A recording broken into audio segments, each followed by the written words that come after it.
जय श्री कृष्णा। राधे राधे। भक्त जैनो आज आप सभी श्रवण करेंगे आषाढ़ पूर्णिमा सत्यनारायण भगवान की व्रत कथा। तो बोलो सत्यनारायण भगवान की जय, सत्यनारायण भगवान की जय। सत्यनारायण जी की पहला अध्याय। एक समय की बात है, नैसीरिन तीर्थ में सैनकादि 88,000 ऋषियों ने श्री सूत जी से पूछा, हे प्रभु, इस कलयुग में वेद विद्या रहित मनुष्यों को प्रभु भक्ति किस प्रकार मिल सकती है और उनका उद्धार कैसे होगा। हे मुनि श्रेष्ठ, कोई ऐसा तप बताइए जिसे थोड़ा समय में ही पुण्य मिले और मनोवांछित फल भी मिल जाए। इस प्रकार की कथा सुनने की हम लोग इच्छा रखते हैं। सभी शास्त्रों के गाता सूत जी बोले, हे वैष्णवों, मैं पूज्या आप सभी ने प्राणियों के हित की बात पूछी है, इसलिए मैं एक ऐसा श्रेष्ठ और व्रत के बारे में आप लोग को जरूर बताऊंगा, जिसके बारे में नारद जी ने लक्ष्मी नारायण जी से पूछा था और लक्ष्मीपति श्री हरि ने नारद जी से कहा था।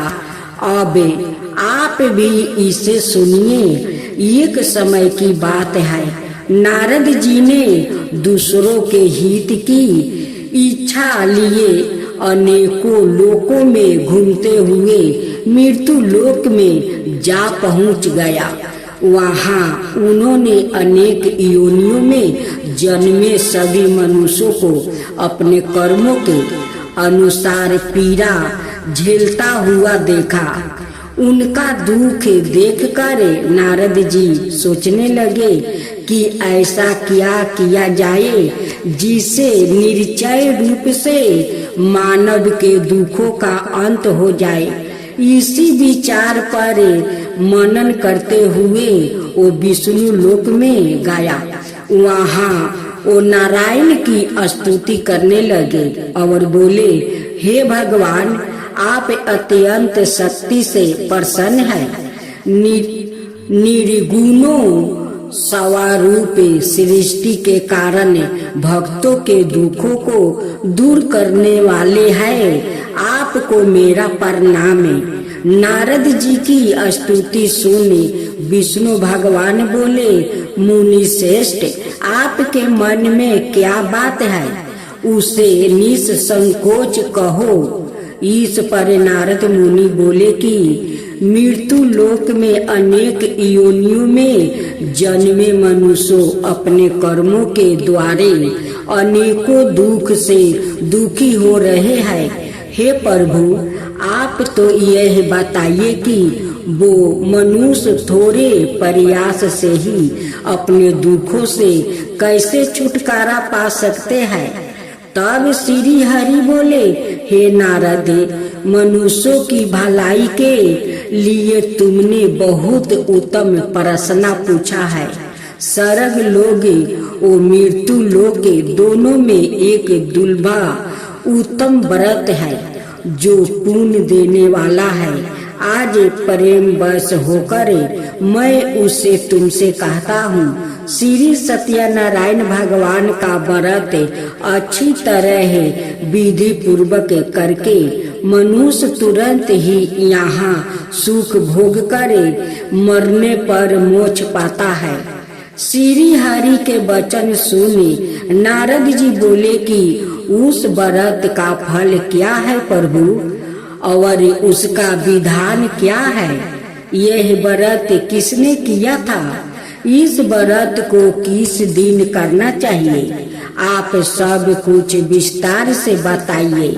नारद की बात सुनकर फिर श्री हरि बोले, दुख और शोक को दूर करने वाला यह सभी स्थानों पर विजय दिलाने वाला है। मानव को भक्ति ओ श्रद्धा के साथ शाम को श्री सत्यनारायण की पूजा धर्म परायण होकर ब्राह्मणों ओ बंधुओं के साथ करने से साथ ही यथाशक्ति अनुसार भक्ति भाव से भगवान का भोग लगाए, आरती गाए और ब्राह्मणों सहित बंधुओं को भी भोजन कराए। उसके बाद सवाए भोजन करे, कीर्तन भजन के साथ भगवान की भक्ति में लीन हो जाए। इस तरह से सत्यनारायण भगवान का यह व्रत करने पर मनुष्य की सारी इच्छाएं निश्चित रूप से पूरी होती है।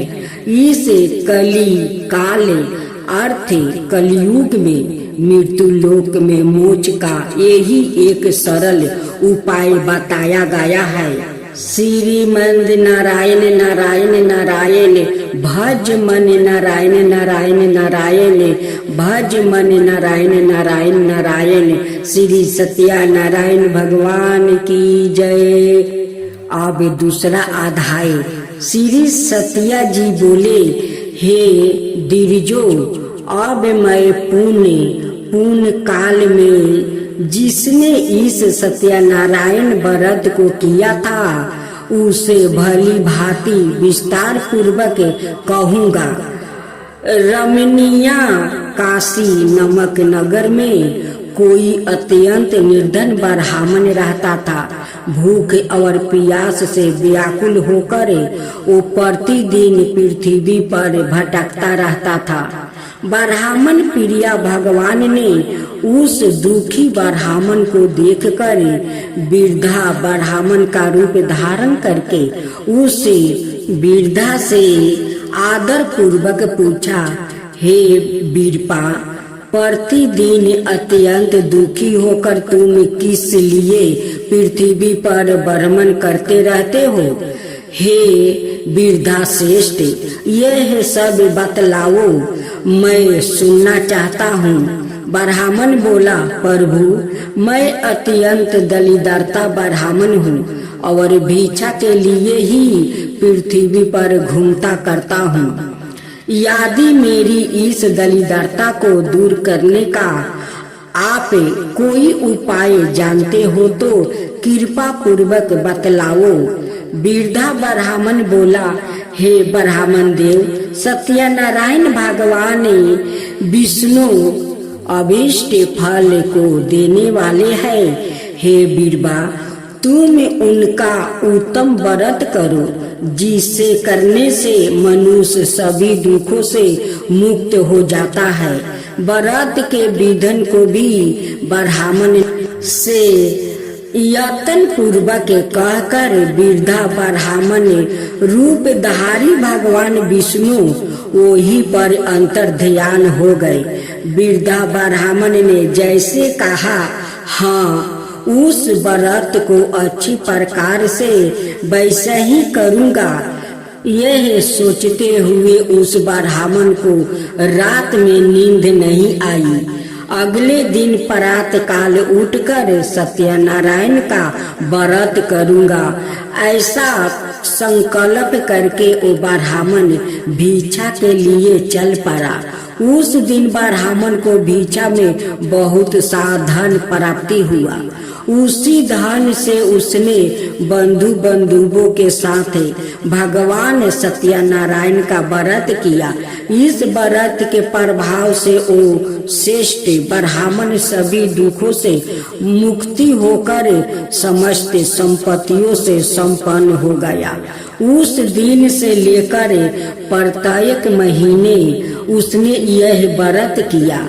इस प्रकार भगवान सत्यनारायण के इस व्रत को करके वो श्रेष्ठ ब्राह्मण सभी पापों से मुक्त हो गया और उसने दुर्लभा मोक्ष पद को प्राप्ति किया। हे वीरबा, पृथ्वी पर जब भी कोई मनुष्य श्री सत्यनारायण का व्रत करेगा, उसी समय उसके समस्त दुख नष्ट हो जाएंगे। हे ब्राह्मणों, इस प्रकार भगवान नारायण ने महात्मा नारद जी से जो कुछ कहा मैंने वो सब आप लोग से कह दिया है। आगे अब और क्या कहूँ। हे मुनि, इस पृथ्वी पर उस ब्राह्मण से सुने हुए इस व्रत को किसने किया, हम वो सब सुनाना चाहते हैं। उस व्रत पर हमारी श्रद्धा हो रही है। श्री सूत जी बोले, मुनियों, पृथ्वी पर जिसने यह व्रत किया है उसे आप लोग सुनो। एक बार वो वृद्धा श्रेष्ठ अपनी धन संपत्ति के अनुसार बंधु बंधुओं और परिवार जनों के साथ व्रत करने के लिए उदित हुआ। इसी बीच एक लकड़हारा वहाँ आया और लकड़ी बाहर रख कर उस ब्राह्मण के घर गया। प्यास से व्याकुल वो उस ब्राह्मण को व्रत करता हुआ देख कर प्रणाम करके उसे बोला, प्रभु आप यह क्या कर रहे हैं? इसके करने से किस फल की प्राप्ति होती है? विस्तार पूर्वक मुझसे कहिए। बीरबा ने कहा, यह सत्यनारायण का व्रत है जो सभी मनोरथ को प्रदान करने वाले हैं। उसी के प्रभाव से मुझे यह सब महान धन धनाए आदि प्राप्ति हुआ है। जल पीकर और प्रसाद ग्रहण करके वो नगर चला गया। सत्यनारायण देव के लिए मन से ऐसे सोचने लगा कि आज लकड़ी बेचने से जो धन प्राप्ति होगा उसी धन से भगवान सत्यनारायण का श्रेष्ठ व्रत करूंगा। इस प्रकार मन में चिंतन करता हुआ लकड़ी को मस्तक पर रख कर उस सुंदर नगर में गया जहाँ धनी लोग रहते थे। उस दिन उसने लकड़ी का दोगुना मूल्य प्राप्ति किया। इसके बाद प्रसन्न हृदय होकर वो पके हुए केले का फल, शक्करा, घी, दूध और गेहूं का चूरन सवाए मात्रा में लेकर अपने घर आया। तत्पश्चात उसने अपने बंधुओं को बुलाकर विधि विधान से भगवान श्री सत्यनारायण का व्रत किया। उस व्रत के प्रभाव से वो धन पुत्र से संपन्न हो गया और इस लोक में अनेक सुखों का भोग कर अंत में सतपुरी अर्थात वैकुंठ लोग चला गया। श्री मनन नारायण नारायण नारायण भज मन नारायण नारायण नारायण भज मन नारायण नारायण नारायण। श्री सत्यनारायण भगवान की जय। सत्यनारायण भगवान की तीसरा अध्याय।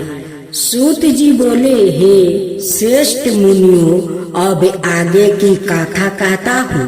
पहले समय में उल्लेख मुख नाम का एक विद्यमान राजा था। वो सत्य भक्त का जितेंद्रिया था। प्रतिदिन देव स्थानों पर जाता और निर्धनों को धन देकर उनके कष्ट दूर करता था। उसकी पत्नी कमल के समान मुख वाली और सती साध्वी थी। भद्राशिला नदी के तट पर उन्हें दोनों ने श्री सत्यनारायण भगवान का व्रत किया। उसी समय साधु नाम का एक वैश्या आया। उसके पास व्यापार करने के लिए बहुत सा धन भी था। राजा को व्रत करते देखकर वो विनय के साथ पूछने लगा, हे राजन, भक्ति भाव से पूर्ण होकर आप यह क्या कर रहे हैं? मैंने सुनने की इच्छा रखता हूँ, तो आप कृपा करके मुझे बताइए। राजा बोला, मैं अपने बंधुओं के साथ पुत्रादि की प्राप्ति के लिए श्री सत्यनारायण भगवान का व्रत और पूजन कर रहा हूँ। राजा के वचन सुन साधु आदर से बोला, हे राजन, मुझे इस व्रत का सारा विधान कहिए, मैं भी इस व्रत को करूँगा। मेरी भी संतान नहीं है और इस व्रत को करने से निश्चित रूप से मुझे संतान की प्राप्ति होगी। राजा से व्रत का सारा विधान सुने व्यापार से निश्चिंत हो वो अपने घर गया। साधु ने अपनी पत्नी को संतान देने वाले इस व्रत का वर्णन कह सुनाया और कहा कि जब मेरी संतान होगी तब मैं इस व्रत को करूँगा। साधु ने इस तरह के वचन अपनी पत्नी लीलावती से कहे। एक दिन लीलावती पति के साथ आनंदित हो सांसारिक धर्म में परिवृत होकर सत्यनारायण भगवान की कृपा से गर्भवती हो गई। 10वें महीने में उसके गर्भ से एक सुंदर कन्या ने जन्म लिया। माता पिता ने अपनी कन्या का नाम कालावती रखा। एक दिन कालावती के माँ लीलावती ने अपने पति को याद दिलाई कि अपने सत्यनारायण भगवान के जिस प्रकार को करने का संकल्प किया था उसे करने का समय आ गया है। आप इस व्रत को करिए। साधु बोला कि हे प्रिया, इस व्रत को मैं उसके विवाह पर करूँगा। इस प्रकार अपनी पत्नी को आश्वासन देकर वो नगर को चला गया। साधु ने एक बार नगर में अपनी कन्या को सखियों के साथ देखा तो उसने लगा कि उसकी कन्या अब विवाह योग्य हो गई है और उसने कन्या के योग वर ढूंढना शुरू कर दिया। एक दिन साधु की बात को ध्यान में रखते हुए एक नगर में पहुंच गया और वहां देखभाल कर लड़की के सुयोग्य मानिक पुत्र को ले आया। सुयोग्य लड़के को देखे साधु ने बंधुओं को बुलाकर अपनी पुत्री का विवाह करवा दिया। लेकिन दुर्भाग्य की बात ये कि साधु ने अभी भी श्री सत्यनारायण भगवान का व्रत नहीं किया। इस पर श्री सत्यनारायण भगवान क्रोधित हो गया और श्राप दिया। अपने कार्य में कुशल साधु विनय जम्हाई को लेकर समुद्र के पास स्थित होकर रतन सारपुर नगर में गया। वहां जाकर दामाद ससुर दोनों मिलकर चंद्रकेतु राजा के नगर में व्यापार करने लगा। एक दिन भगवान सत्यनारायण की माया से एक चोर राजा का धन चुराकर भाग रहा था। उसने राजा के सिपाहियों को अपना पीछा करते हुए देखकर चुराया हुआ धन वहां रख दिया जहां साधु अपने जमाई के साथ ठहरा हुआ था।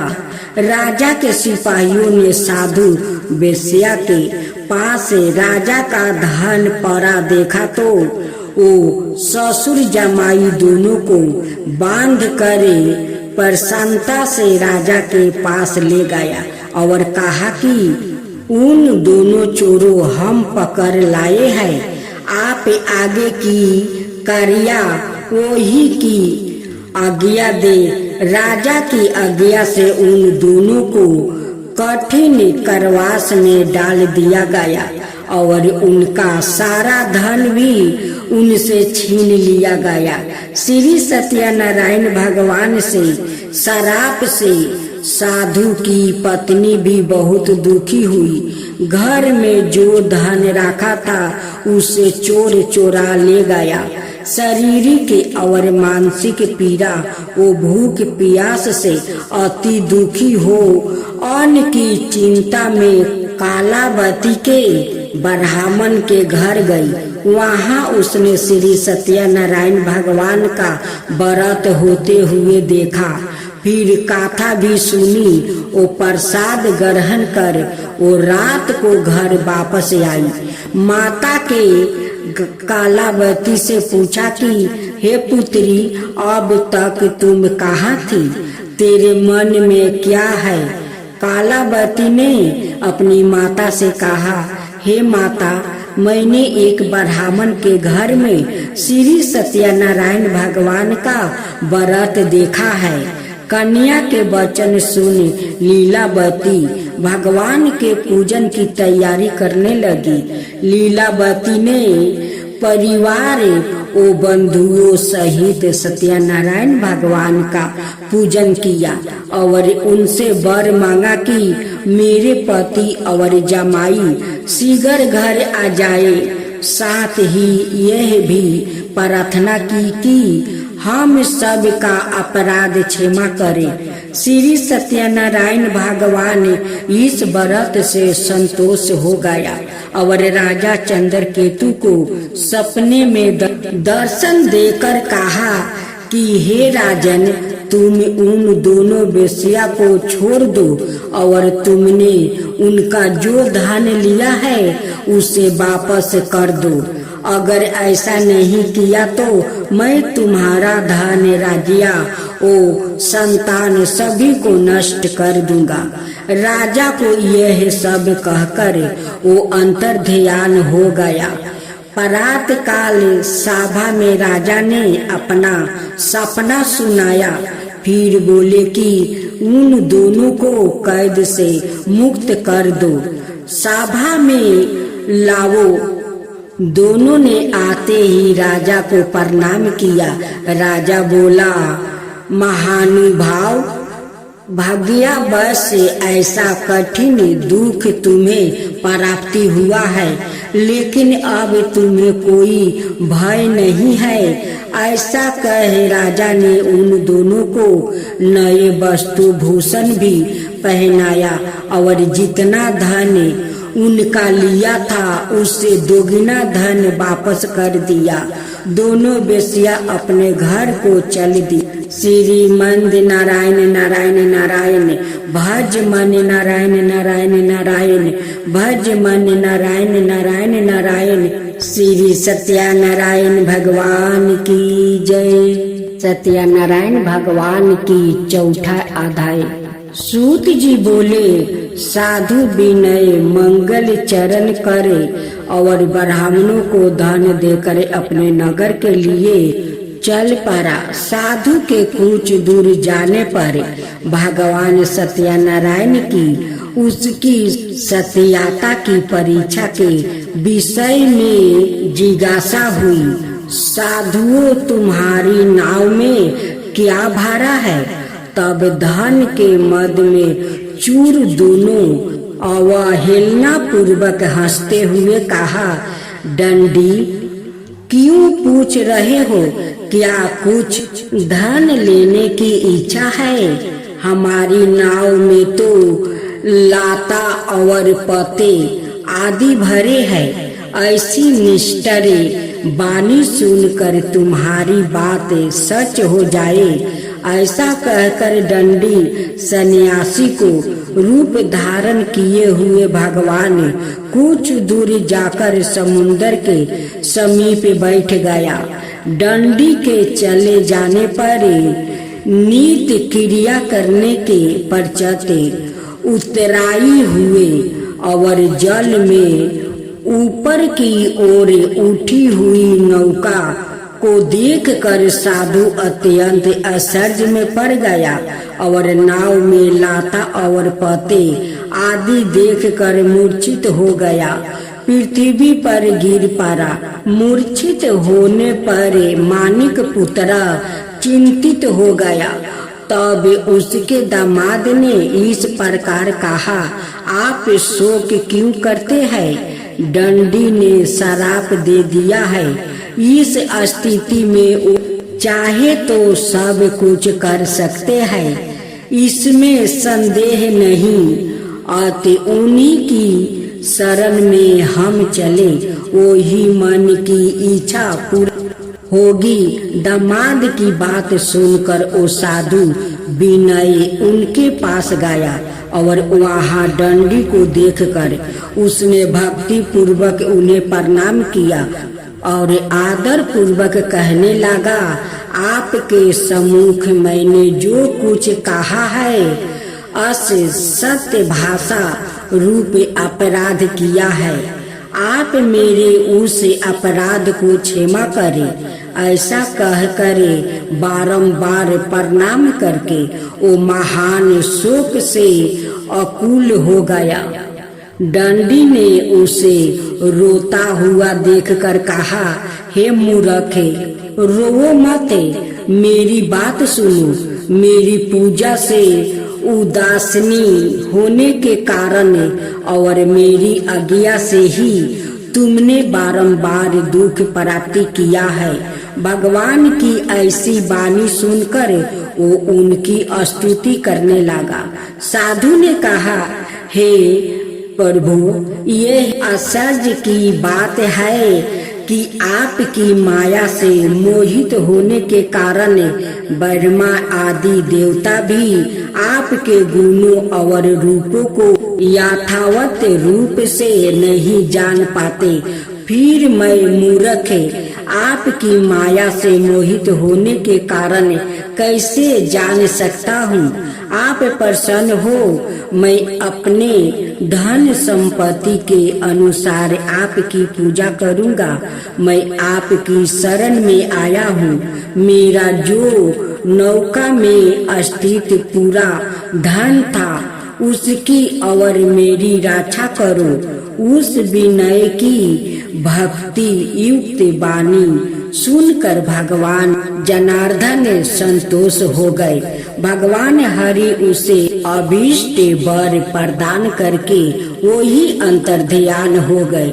उसके बाद वो साधु अपनी नौका में चढ़ा और उसे धन धनाय से परिपूर्ण देखकर भगवान सत्यादेव की कृपा से हमारा मनोरथ सफल हो गया। ऐसे कहकर अश्वजनों के साथ उसने भगवान की विधिवत पूजा की। भगवान श्री सत्यनारायण की कृपा से वो आनंद से परिपूर्ण हो गया और नाव को पर्यटन किया। साधु विनय ने अपने दामाद से कहा, ओ देखो, मेरी रतनपुरी नगरी दिखाई दे रही है। इसके बाद उसने अपने धन के रक्षक दूत को अपने आगमन का समाचार देने के लिए अपनी नगरी में भेजा। उसके बाद उस दूत ने नगर में जाकर साधु की भैरा को देखा, हाथ जोड़कर प्रणाम किया और उसके लिए अभिष्ट बात कही। सेठ जी अपने दामाद और बंधुओं के साथ बहुत सारे धन धनाय से संपन्न होकर नगर के निकट पधारे गए। दूत के मुख से यह बात सुनकर वो महान आनंद से विहल हो गई और उस धावानी ने श्री सत्यनारायण की पूजा करके अपनी पुत्री से कहा, मैं साधु के दर्शन के लिए जा रही हूँ, तुम शीघ्र आ जाओ। माता का ऐसा वचन सुनकर व्रत को समाप्त करके प्रसाद का परित्याग करके ओ कालावती भी अपने पति का दर्शन करने के लिए वो चल पड़ी। इससे भगवान सत्यनारायण रूठ हो गए और उन्हें उसके पति को और नौका को धन के साथ हरण करके जल में डुबा दिया। इसके बाद कालावती कन्या अपने पति को ना देखकर महान शोक से रोदन करती हुई पृथ्वी पर गिर पड़ी। नाव का अदृश्य हुआ देख कर कन्या को अत्यंत दुखी देखे भयभीत मन से साधु विनय से सोचा, यह क्या आश्चर्य हो गया। नाव का संचालन करने वाले भी सभी चिंतित हो। तदंतर ओ लीलावती भी कन्या को देखकर विहल हो गई और अत्यंत दुख से विलाप करती हुई अपने पति से इस प्रकार बोली, अभी अभी नौका के साथ वो कैसे अलोपित हो गया। ना जाने किस देवता की उपेक्षा से वो नौका हरण कर ली गई है, अथवा श्री सत्यनारायण का महात्मा कौन जान सकता है। ऐसा कहकर अश्वजनों के साथ विलाप करने लगी और कालावती कन्या को गोद में लेकर रोने लगी। कालावती कन्या भी अपने पति के नष्ट हो जाने पर दुखी हो गई और पति पटुका लेकर उनका अनुगमन करने के लिए उसने मन में निश्चय किया। कन्या के इस प्रकार के आचरण को देखे भैरा सहित ओ धर्मात्मा साधु विनय अत्यंत शोक संताप हो गया और सोचने लगा, यह तो भगवान सत्यनारायण ने यह अपहरण किया है, अथवा हम सभी भगवान सत्यादेव की माया से मोहित हो गया है। अपनी धन शक्ति के अनुसार मैं भगवान श्री सत्यनारायण की पूजा करूंगा।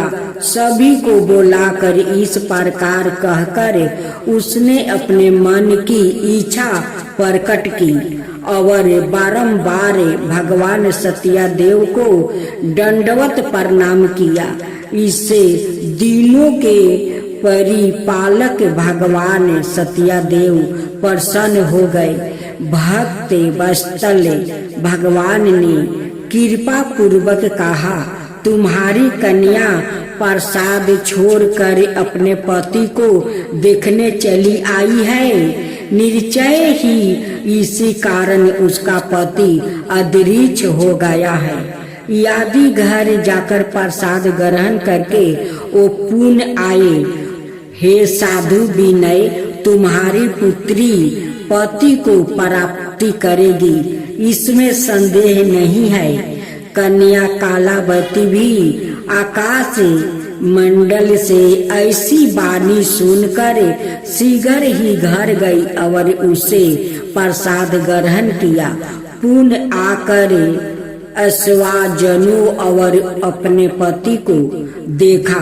तब कालावती कन्या ने अपने पिता से कहा, अब तो घर चलो, विलंब क्यों कर रहे हैं। कन्या की वो बात सुनकर मानिक पुत्र संतोष हो गया और विधि विधान से भगवान सत्यनारायण का पूजन करके धन और बंधुओं के साथ अपने घर गया। तदंतर पूर्णिमा और संक्रांति पर्वों पर भगवान सत्यनारायण का पूजन करते हुए इस लोक में सुख भोग कर अंत में वो वैकुंठ लोक में चला गया। श्रीमंद नारायण नारायण नारायण भज मन नारायण नारायण नारायण भज मन नारायण नारायण नारायण। श्री सत्यनारायण भगवान की जय। अब सत्यनारायण भगवान की 5वां अध्याय। श्री सूत जी बोले, श्रेष्ठ मुनियों, अब इसके बाद 5वां कथा कहूँगा, आप लोग सुनो। अपनी प्रजा का पालन करने में तत्पर तंग ध्वज नामक एक राजा था। उसने सत्यदेव के प्रसाद का परित्याग करके दुख प्राप्ति किया। एक बार वो वन में जाकर वहाँ बहुत से पशुओं का मार कर बट वृक्ष के नीचे आया।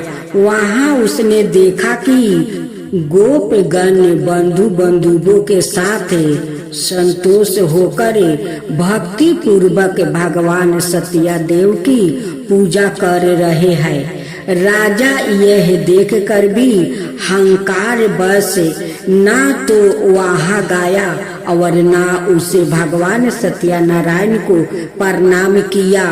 पूजन के बाद सभी गोपगण भगवान का प्रसाद राजा के समीप रख कर वहाँ से लौट आया और इच्छा अनुसार उन सभी ने भगवान का प्रसाद ग्रहण किया। इधर राजा को प्रसाद का परित्याग करने से बहुत दुख हुआ। उसका संपूर्ण धन धनाए और सभी 100 पुत्र नष्ट हो गया। राजा ने मन में यह निश्चय किया कि अवश्य ही भगवान सत्यनारायण ने हमारा नाश कर दिया है, इसलिए मुझे वहाँ जाना चाहिए जहाँ श्री सत्यनारायण का पूजन हो रहा था।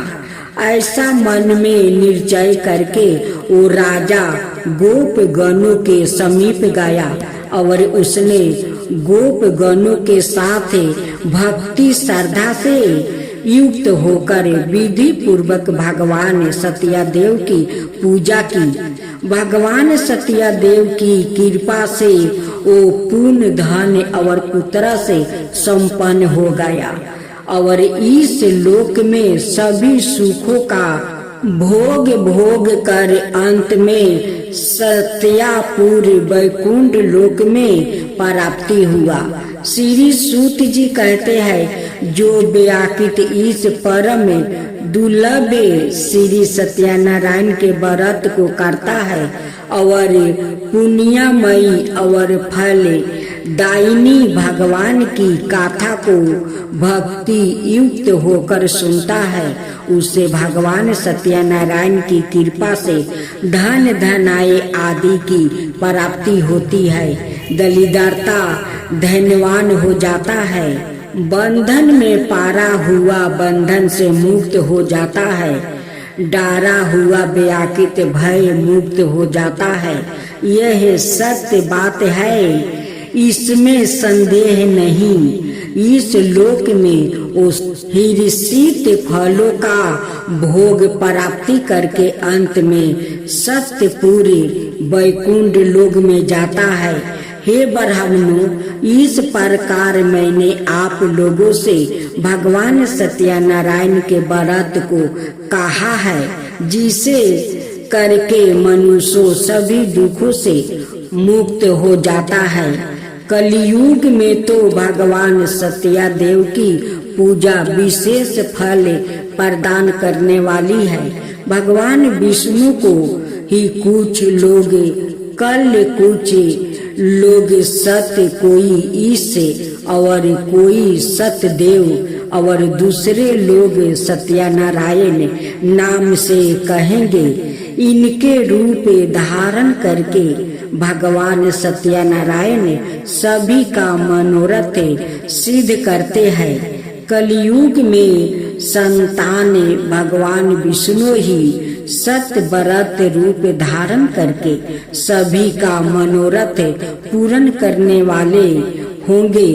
हे श्रेष्ठ मुनियों, जो व्याकृत नृत्य भगवान सत्यनारायण की इस व्रत का गाथा को पढ़ता है, सुनता है, भगवान सत्यनारायण की कृपा से उसके सभी पाप नष्ट हो जाए।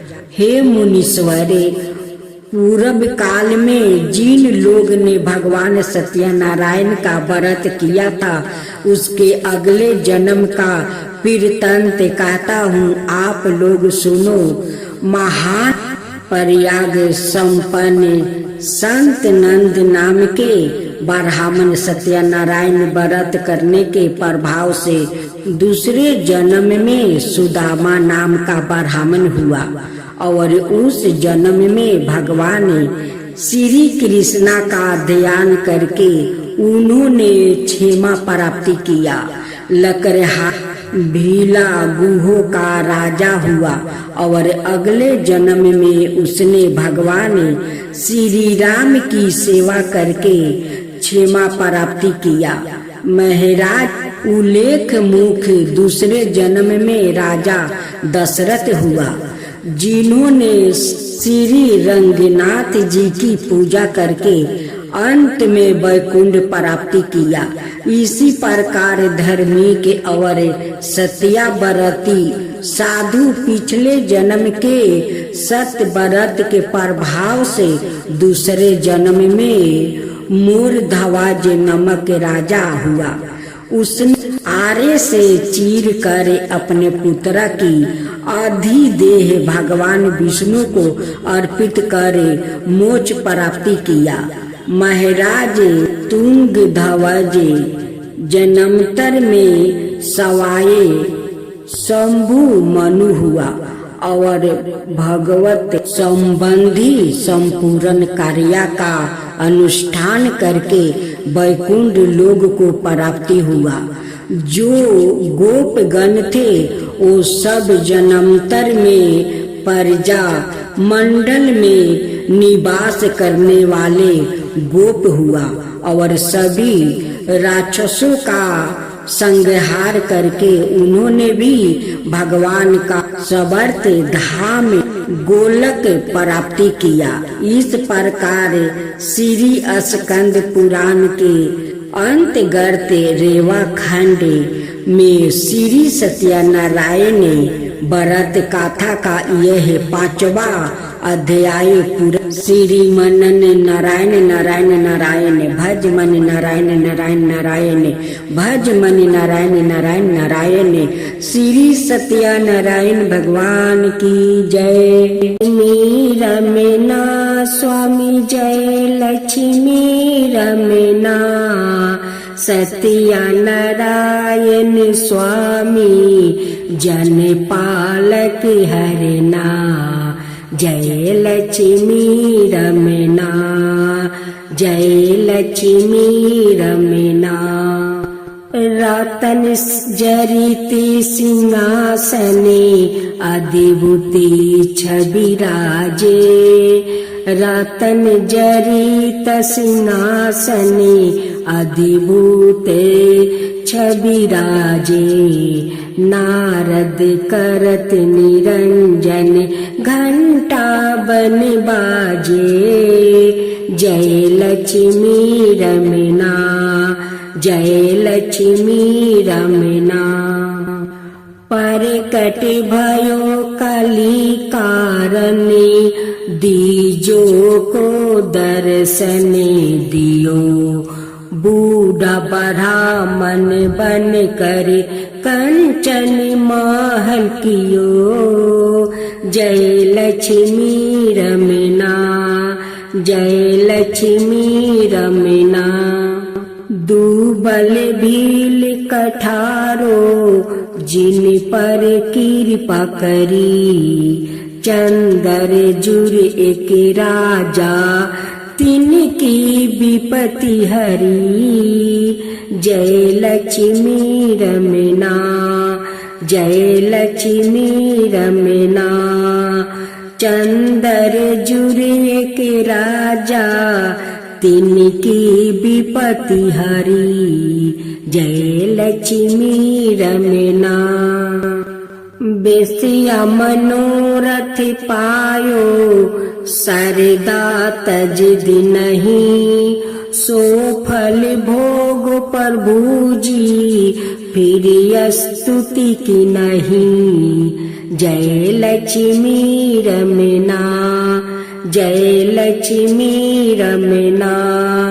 भाव भक्ति के कारण छिन छिन रूप धरो भाव भक्ति के कारण छिन छिन रूप धरो श्रद्धा धारण की नहीं तिनको काज सरो जय लक्ष्मी रमना जय लक्ष्मी रमना। ग्वाल बाल संग राजा बन में भक्ति करी। गोवाल बाल संघे राजा बन में भक्ति करी। मनो बचित फल दिन हो दिन दयालु हरि। जय लक्ष्मी रमना जय लक्ष्मी रमना। चढ़त प्रसाद सेवा के दली फल मेवा। चढ़त प्रसाद सवाए के दली फल मेवा। धूप दीप तुलसी से राजी सतिया देव। जय लक्ष्मी रमना। धूप दीप तुलसी से राजी सतिया देव। जय लक्ष्मी रमना। सत्या नारायण जी की आरती। सत्या नारायण जी की आरती जो कोई नर गावे। रिद्धि सिद्धि सुख संपत्ति सहज रूपी पावे। ऋषि सिद्धि सुख संपत्ति सहज रूपी पावे। जय लक्ष्मी रमना जय लक्ष्मी रमना।